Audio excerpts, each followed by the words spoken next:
Hello, Contrarians, listeners, watchers, fans from all over the world. Here we are on our latest Contrarians warm up. This one is for the movie Erin Brockovich, which we've covered on the show. It's fresh, so we acted as if it was rotten. We said very nitpicky things about it. And then on the second half, we talked about how we really feel. But on this video, we're just going to do the warm up thing. We're going to give you new Rotten Tomatoes quotes. I'm going to give you some extra trivia, and we're going to cast Josh Gad in the Josh Gad Minute. Going to make him part of Erin Brockovich. Maybe he'll be a lawyer. Maybe he'll be a plaintiff. I have no idea what to do with him. Oh, there's so many options, and not just Aaron Eckhart. I was about to say he's not taking Aaron Eckhart's spot. I'll tell you that right now. That would just crush him. Aaron Eckhart, I mean, he would be crushed if he didn't have that role. He's like, I gotta wait another 7 years to become a millionaire. Do you think he sees any Aaron Brockovich money, Aaron Eckhart? Do you think he? Yeah, I mean, of course that was a movie that was probably big in syndication for years. But did he get that piece of the pie, or He didn't get the Julia Roberts piece of the pie, but he at least got the donate to charity slice, as Mitch Hedberg would say. I mean, as we discussed, Julia Roberts made bank off this, but I think Aaron Eckhart lived pretty comfortably in the years following. They like round it up to $1 and give it to Aaron Eckhart. He wasn't getting the Kate Winslet royalty checks for Titanic, but he was maybe Billy Zane. He doesn't even take his shirt off in this movie, so I don't think so. All right, so let's do the quotes first. We have 5. I'm going to go through them real quick. Jay Boyer from the Orlando Sentinel says, the best message movie in recent memory. It is also, so far, the best film of the new millennium. Alex, when did this movie come out? Julio, this movie came out, I have it right here in front of me, on March 17th of 2000. So we were 2.5 months into the new millennium. I guess this guy was really smitten with this movie, I tell you what. He said, that's I'm sure also I could find something that came out in that time period that was more... The Matrix was the movie of the new millennium. Yeah, I know it came out in 1999, but... It closed the old millennium. And that's not even, if you want to get into the new millennium really starts at the end of 2000, then Jay, you're not even... Yeah, you're off. But even the year 2, like WrestleMania hadn't even happened yet, so the year really hadn't even started. And January, February, they're kind of like the dead months. So Erin Brockovich didn't have any competition. It's just... That is a very dishonest and undeserved victory lap to take there, sir. Yes. If we were talking about August or some shit, then maybe you'd have a little bit more credence to your statement. Yeah, you just save that for the Christmas releases where you have at least like a full year where you can just brag about that. I need to find the review of Jim Carrey's Grinch from the holiday season that said it was the best movie of the new millennium. Moving on to Jack Garner from Rochester Democrat and Chronicle says, like Brockovich herself, Roberts demonstrates far more range than her reputation as a reigning queen of Hollywood romantic comedy might suggest. That's a fair review. We talk very heavily and deeply in the episode about Julia Roberts' legacy and what her abilities are as perceived by myself and Julio. That's a very fair comment because it definitely did. She was America's sweetheart and whatnot, and this kind of, she's talking about oral sex and saying fuck a lot, so that's the main thing. She drops, it's like she's in a Tarantino movie. It's like every other sentence she drops the F-bomb. And good for her. It's empowering. Tarantino would have liked this movie if there's more feet. If there's one good close-up of Julia Roberts' feet, he would have had it on that list with Green Hornet as like his best movies of the 2010s. He needed the introduction to Albert Finney's character. So he has his feet on his desk, no shoes. There you go.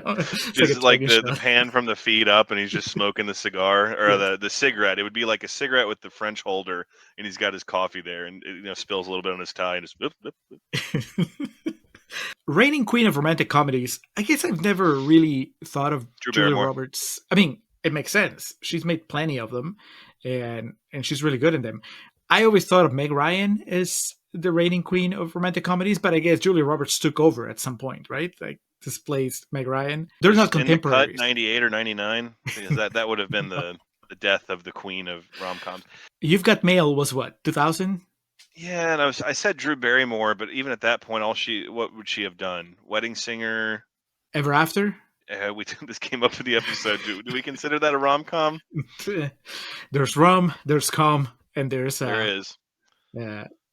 Michelangelo. Is it whoever the Da Vinci. Da Vinci? Da Vinci. Yeah. Anne Hathaway in the years that followed would have, I think, a pretty good claim to it. She had a good run there. Jennifer Garner, maybe No. she was part of the round table, but she wasn't the queen. Yeah, she wasn't the queen. She was a maid in waiting. What do you call them? Yeah.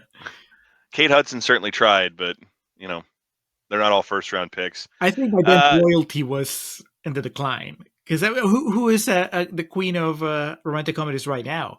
None, because there's no romantic comedies. Yeah, exactly. Yeah. So maybe it's not Kate Hudson's fault. We're not going to do it again here. We do it in the episode. We run down what Julia Roberts, her hit list was coming into this, and there's fair claim to that, making the statement that she was the queen of romantic comedies, because just what we said a minute ago, it was Julia Roberts. She would be in a movie and there'd be love and titillation, and at one point she'd go and that was what she was known for. And it was adorable, and she doesn't do it in this movie, as you pointed out. Next, Amy Tobin from The Village Voice says Soderbergh's knack for getting career-defining turns from actors is intact. I had never thought of Soderbergh as a Tarantino. Keep bringing up Tarantino as a Tarantino kind of filmmaker that revives careers, or that because he's not. The only real claim to that is he got the best performance out of Gina Carano that we ever got. You could say that, but okay, but that was in the future. That was, what is this person talking about? Amy. What's Amy Tobin talking about? He made that movie Delaney with General Zod, the original General Zod. What's his name? Terrence Stamp. Terrence Stamp. Yeah. Was that a career-defining turn? Priscilla, Queen of the Jungle, or Queen of the Desert. Yes. Terrence Stamp. I don't know. This is probably still when people were trumpeting Sex, Lies, and Videotape, because he was becoming like a known director, and it's like, oh, you got to go back and see this, because Andy McDowell is great in that, and so people were probably referencing that. And then you mentioned Out of Sight. And oh yeah, J-Lo, like Jennifer Lopez. But yeah, Steven Soderbergh's a wonderful filmmaker and has gotten some terrific performances out of some people. But I apologize, Steve. I'm not sure if I'm quite ready to put you in that Tarantino Marty category of him being able to pull someone aside, give him the pep talk, and then they come out like a revelation. Jordan in the flu game. Yeah, I don't know. Next, Todd Anthony from South Florida Sun Sentinel says, even Roberts' detractors have to hand it to her. This time out, she's sublime. Alex, do you think somebody who doesn't like Julia Roberts would watch Erin Brockovich and go like, oh, I get it now? Or, oh, this is different? I highly doubt it. I assume in real time what happened was her detractors were even like, or they were like lionized by this, of like, she's just doing the same thing, but people are making a big deal out of it. Like Christian Bale has had his detractors over the years, and I could see them watching, like the people. I didn't like American Hustle. You didn't like American Hustle, but I could only imagine like the people that didn't like him to begin with watched his performance in that movie and how much like critical acclaim it got and nomination that it got at come award season, and just being like so annoyed with it. Because that's, you're never, it's probably a little less so in 2000, but now in 2023, the worst way you can start a sentence about someone who's polarizing is even their detractors will say this is good. Calling the detractors to come, just flood the comments.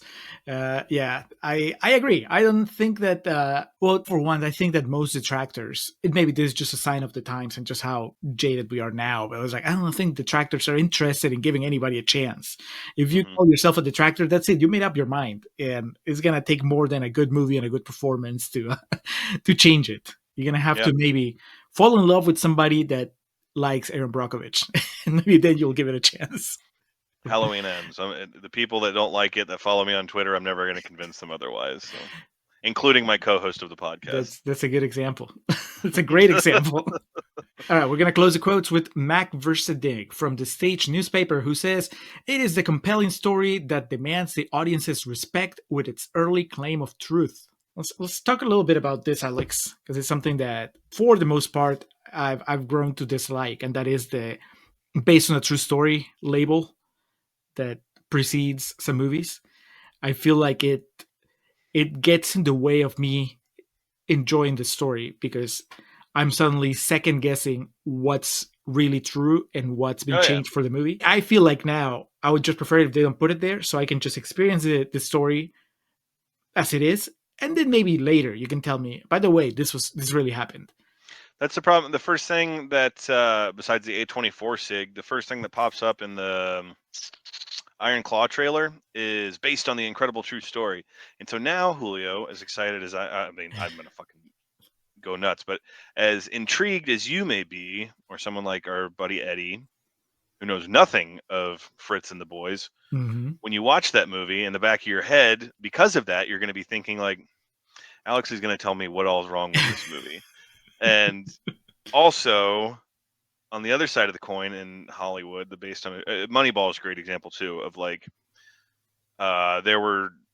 there's still like old timers and even like fans our age that think that Billy Beane and that style of approaching baseball kind of ruined the game in some aspects. Mm-hmm. I mean, like the point of that movie that it doesn't stress is you still need good players, and you can't win the World Series by just statistics.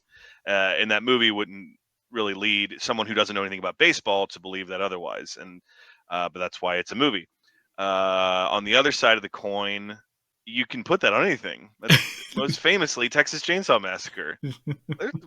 Ed Gein was a guy who lived in Plainfield, Wisconsin, killed 3 people, chopped them up, and supposedly wore skin. And they're like, Toby Hooper and the gang were like, all right, yeah, well, we'll just say it's based on a true story. And that movie's based on a true story the same way Silence of the Lambs is. Let's put it in Texas too, by the way. Wisconsin is too Yes, far away. it is. And, you know, we can really get the point across that it's really hot if it's in Texas. Travis County, no less. And Fargo does it. That's the one I always think of. Fargo mhm. is not based on true story at all, but they did it because, and see, that's the smart way of doing it. But only you can only do it once because now it's like, well, now you're just aping Fargo. If they put the "this is based on a true story" label so that people would have that feeling as they're watching it, right? You're watching, you're like, really, this really happened, and then the Coens are like, oh no, just kidding. But wasn't it fun when you thought that maybe it really happened? So This comes up in the episode too. It feels like if you're going to do it, you almost have to do it in a like acknowledgingly wink and nod way of like pain and gain, of like the reminder throughout the movie of like this is still based on a true story. And even then, you know, The Rock's character in that was not real. The Strangers is another example of just like based on true events. What do you mean? People get murdered? Yeah, I mean, no disrespect to those, but it does happen. Liv Tyler and Scott Speedman were not killed in their home. And then coming back to Erin Brockovich, one of the sticking points, and then already a little bit of trivia here, is that the real Erin Brockovich said that the movie was 99% true to life, 98 to 99% true to life. And if you've watched this movie, your first thought will be like, no, it fucking wasn't. that was my reaction. There's no way.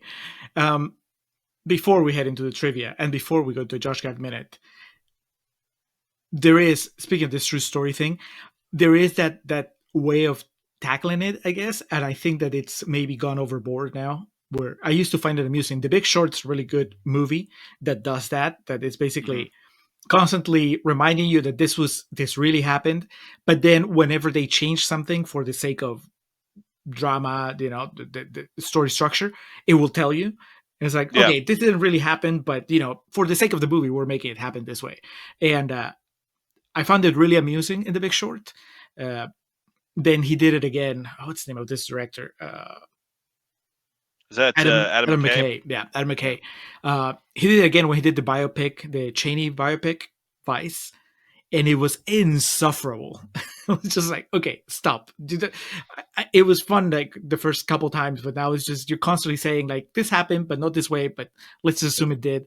And then I, Tanya. I mean, we both were pretty disappointed by that one. And that's another one where it's like, okay, it's a true story, but we're really fucking with the chronology, and there's a lot of things that we don't know if this really happened, and it just kind of gets in the way of the narrative, I think. So, I mean, of course, there's no way that you can make a movie about Tanya Harding and not acknowledge it's a true story from the beginning. But I think that other things, you know, I'll need the reminder, I guess. Social Network, man. Not one title card that says based on a true story in that movie. And, depending on, or according to, I should say, pretty much every perspective, there were creative liberties, taken with that movie. Don't care. There's the real movie of the millennium, the There best you movie go. of the millennium so far. All right. Let's go to the Josh Gad minute. Let's cast Josh Gad and Erin Brockovich. Alex doesn't want to kick Aaron Eckhart out to the curb. So that means that George, the Harley Davidson motorcycle rider, stays safe. Yes. So what does that mean, Alex? Do we But age Josh Gad and we make him replace Albert Finney? no, you said that Aaron Eckhart stays safe, but I'll tell you who does not stay safe. Uh-huh. Jamie Harold, the character of Scott. He was the guy who worked at the Water Records facility, the library there. And, what they're going for there is he's kind of the time, a little dorky and a little timid and whatnot. Josh Gad, get the neck beard on him and, just lean all in, have him there with like Cheetos at the desk and, he like licks his fingers before he like starts typing stuff into the database and because also Gad, as we know, is very funny. And no disrespect to Jamie Harold, I feel like more could have been gotten out of that role with how smitten he was with Julia Roberts and just kind of. But he was like, "I'm trying to do my job," and the Scott character actually gets some time. He has multiple scenes Yeah, in the movie, I think so it I shows up think three that times. it's like beyond an extended cameo. So I think that yes, Josh Gad could fill in the role of Scott and have like a crush on Julia Roberts and a fawning for her to the point where he risks his employment to help her out.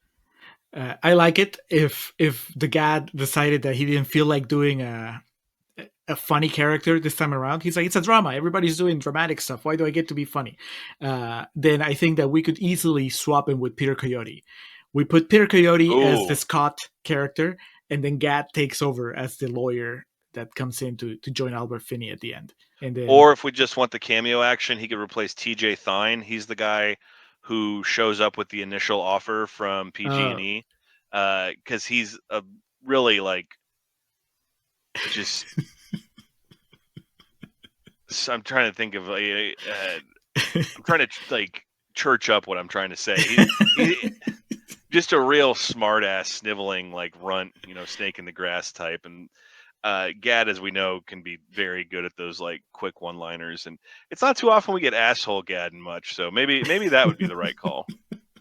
all right.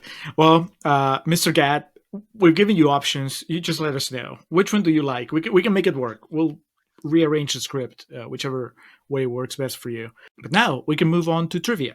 All right, we go deep in some of these facts and especially in an Oscar discussion in the episode. So just brief overview. At the 2001 Academy Awards celebrating the year of 2000 in the medium of film, Erin Brockovich was nominated for Best Picture, Best Director, Best Supporting Actor, and Best Original Screenplay. It's back when it was called Best Screenplay Written Directly for the Screen. You always wonder what kind of like litigation goes into like the verbiage changes that they make to that, because when we've done episodes of old movies, like the shit they used to call like best score or best original song is all over the place.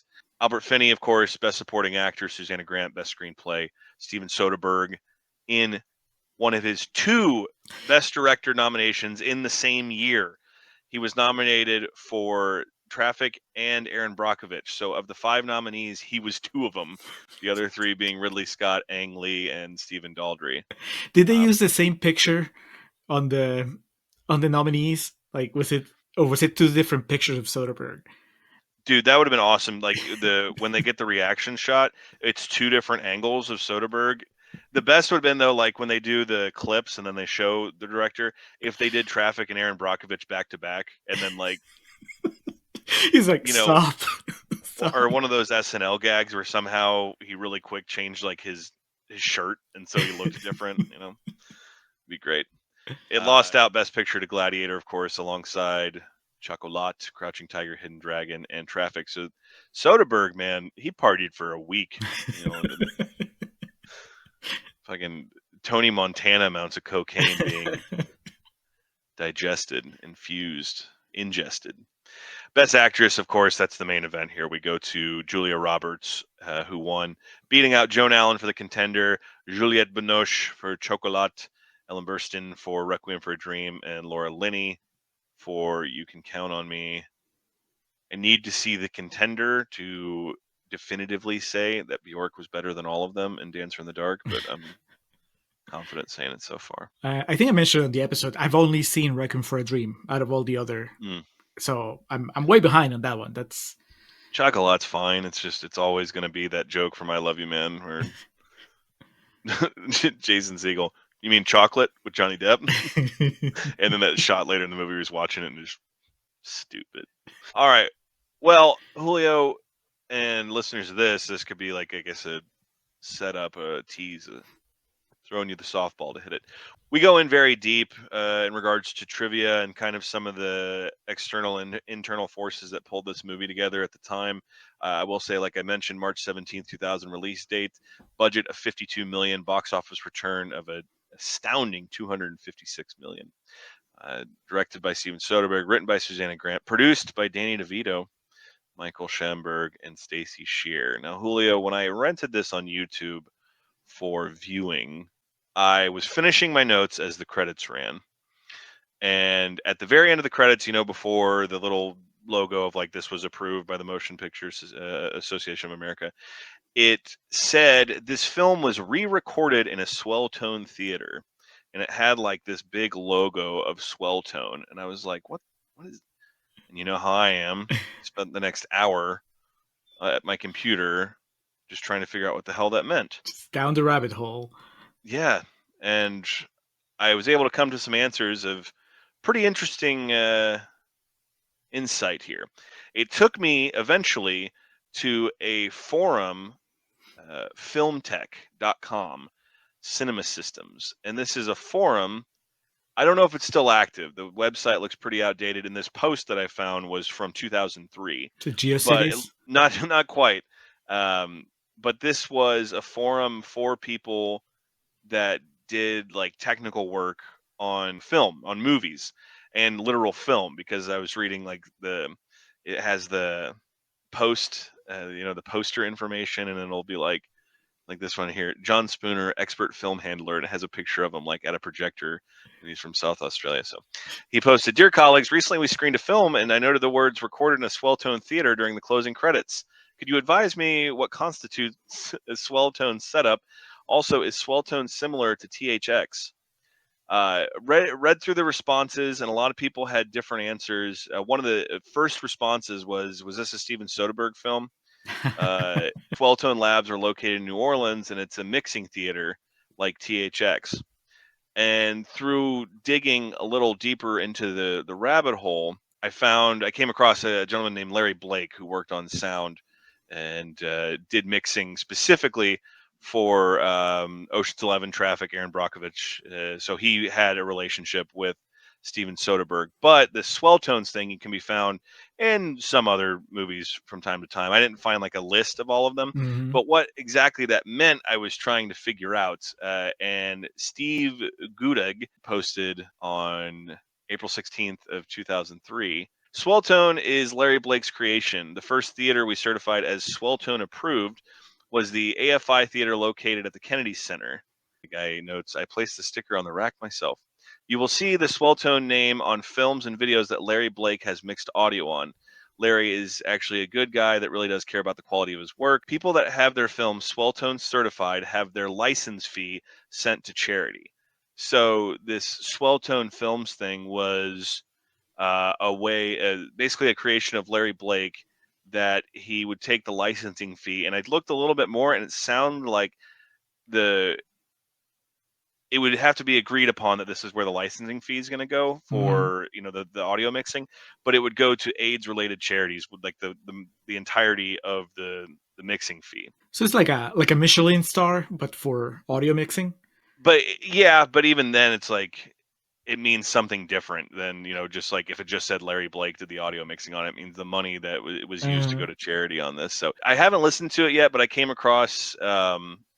Looks like there was an interview with him done in 2015 where he talks specifically about working with Steven Soderbergh That's I'm gonna have to fire up and listen to. He worked on Sex, Lies, and Videotape, so that that was the He first goes way movie. back. And yeah, he goes all the way back. So that was where the majority of my interest went. But we can try to get him for an interview for our girlfriend experience episode that will happen at some point. That might be interesting. Like, hey man, what's Sasha Grey like? Huh?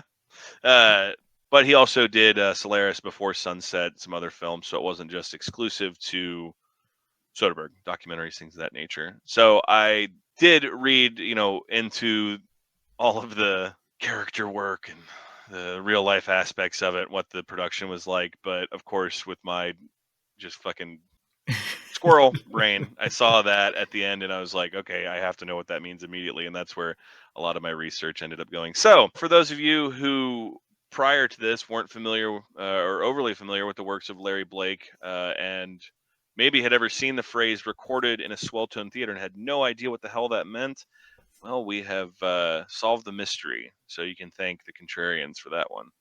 And you can thank Larry Blake for taking money and donating it to charity, because that's and the internet good. for keeping the answers out there instead of letting them fade away. The info, like the way I found it, was finding forum posts that are over 20 years old. So sometimes the internet's a good thing. Sometimes. A very rare W for the Al Gore's internet.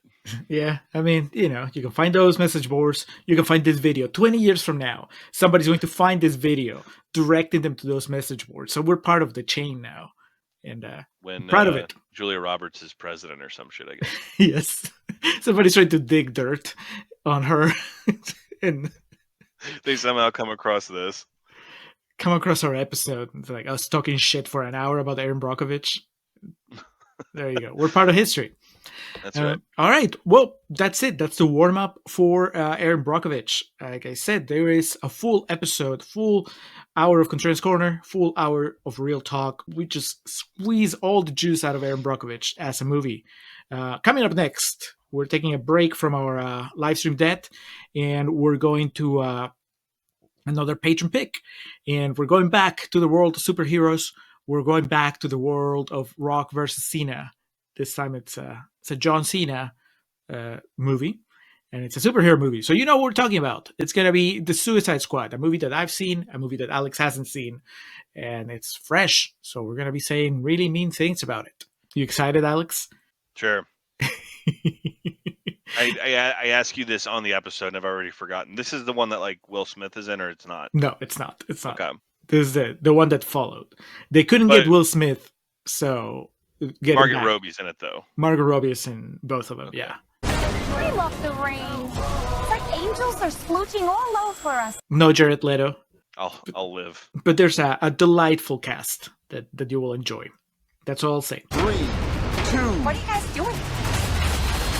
What? We're here to save you. You were gonna save me? It was a really good plan, too. Well, I can go back inside and you can still do it. That's patronizing. I'm so sorry. Harley Quinn. All right, so stay tuned. Thank you for watching this video. Watch Erin Brockovich if you haven't. It's kind of you need to watch the movie that gave Julia Roberts an Oscar. That's reason enough to watch it. And then listen to the episode and get ready for Suicide Squad coming up next.